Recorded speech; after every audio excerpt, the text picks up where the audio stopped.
नमस्कार, आप देख रहे हैं दैनिक साथी हरियाणा। साथियों, रेवाड़ी के इंदिरा गांधी विश्वविद्यालय मीरपुर में एक बार फिर से धरना प्रदर्शनों का दौर देखने को मिला है। मंगलवार को छात्र नेता रवि मसीद की अगुवाई में बड़ी संख्या में छात्रों ने आईजी प्रशासन के खिलाफ नारेबाजी करते हुए अपनी मांगों को लेकर जोरदार प्रदर्शन किया। छात्र नेता रवि मसीद के मुताबिक विश्वविद्यालय में विद्यार्थियों को कई तरह की मूलभूत सुविधाओं की भारी कमी झेलनी पड़ रही है। बार बार शिकायतों के बावजूद समस्याएं जस की तस बनी हुई हैं। छात्राओं के टॉयलेट तक बदहाल अवस्था में हैं। कैंपस में पीने का पानी भी मानक के अनुरूप नहीं है। इसी को लेकर छात्रों ने जोरदार प्रदर्शन करते हुए जल्द से जल्द तमाम समस्याओं के समाधान की मांग की। वहीं छात्रों ने बताया कि करीब 20 मिनट बाद रजिस्ट्रार आए और छात्रों को 15 दिन के अंदर तमाम समस्याओं के समाधान का आश्वासन दिया। वहीं छात्र नेताओं ने कहा कि हम छात्रों के अधिकारों का हनन किसी भी कीमत पर बर्दाश्त नहीं करेंगे। उन्होंने बताया कि विश्वविद्यालय की स्थापना के 12 साल बीत जाने के बाद भी आज तक विद्यार्थी मूलभूत सुविधाओं को तरस रहे हैं।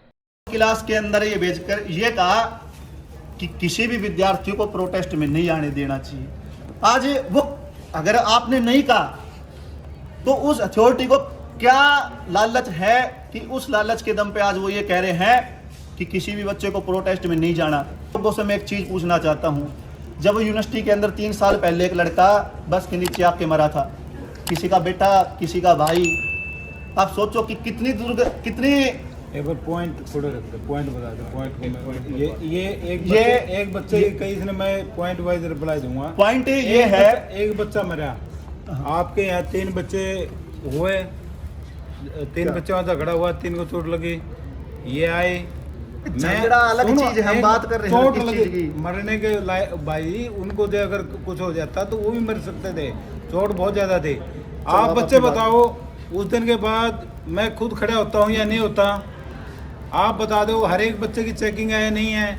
मैंने इनको ये कहा था उस दिन, ये मेरे पास आए थे, अगबे आप ये सभी बच्चों से कहो अगबे पार्किंग के लिए वहाँ कर दे अपना आप, ठीक है? क्योंकि देखो बच्चे तुम्हारी सिक्योरिटी है, और आप ये देख लो पहले की सिक्योरिटी अब की सिक्योरिटी, हम थोड़ा सा हर एक चीज़ को इम्प्रूव कर रहे हैं, ठीक है? और जो इनको गए तो वो सारी बातें करी हैं, ठीक है? बच्चे हमारे हैं, मैंने हॉस्टल में जाके भी गया, हम दूसरे बच्चों को भी चेक कर रहे हैं। अगर कोई बाहर का आउटसाइडर ना आ जाए, अगर आपने सिक्योरिटी के एंगल से कोई बात है तो मेरे को बता सकते हो।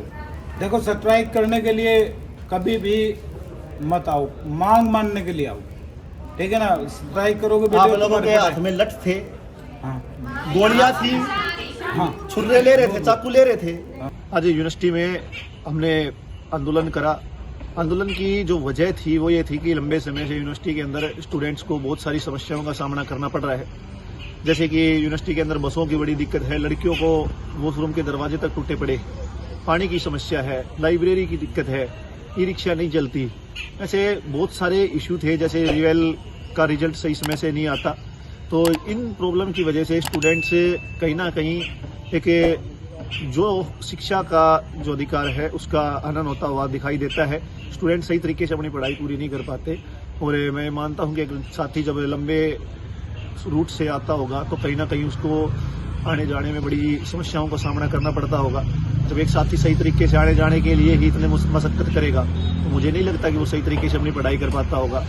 जब किसी भी हम यूनिवर्सिटी कैंपस में जाते हैं तो हम देखते हैं कि पानी की मूलभूत सुविधा वहाँ पर मुहैया करवाई जाती है, वॉशरूम अच्छे होते हैं, लाइब्रेरी में किताबें होती हैं, लेकिन इतने लंबे समय के बाद भी इस कैंपस के अंदर ये सुविधाएं नहीं मिलना कहीं ना कहीं ये दिखाता है कि सरकार की और प्रशासन की मंशा है इस विश्वविद्यालय के साथ भेदभाव करने का। जब हम कभी भी 10th के 12th के रिजल्ट के ऊपर जाते हैं तो सबसे अव्वल जो मिलते हैं वो रेवाड़ी महेंद्रगढ़ के बच्चे मिलते हैं, लेकिन जब हायर एजुकेशन की बात आती है तो कहीं ना कहीं इस यूनिवर्सिटी के बच्चे पिछड़े हुए नजर आते हैं। इस यूनिवर्सिटी के लिए बजट भी सरकार मिनिमम डिसाइड करती है, बाकी जगह मैक्सिमम होता है, लेकिन यहाँ मिनिमम डिसाइड किया जाता है। तो मैं मानता हूँ कहीं ना कहीं इस यूनिवर्सिटी को पिछाड़ने की एक जो मंशा प्रशासन की है वो हमें दिखाई देती है। और इतने समय के बाद भी अगर छोटी छोटी सुविधाएं भी स्टूडेंट्स को नहीं मिल पा रही, जैसे योगा डिपार्टमेंट के अंदर प्रैक्टिकल क्लासेज के लिए क्लासरूम नहीं है, साइकोलॉजी के लिए नहीं है, तो ऐसे बहुत सारे इश्यूज कैंपस के अंदर अभी भी हैं, तो वो चीज़ें जरूर सही होनी चाहिए।